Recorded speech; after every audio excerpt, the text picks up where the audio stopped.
Hi everyone, Ericsson Drone here, and today I'm comparing the Master Airscrew propellers to the DJI stock propellers.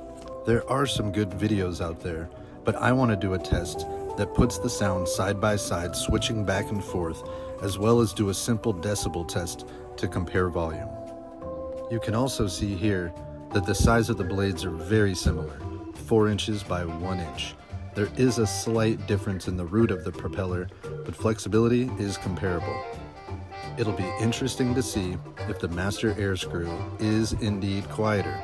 Overall, they claim to be stealthier, extend your battery life, and give you a longer flight time. Let's find out.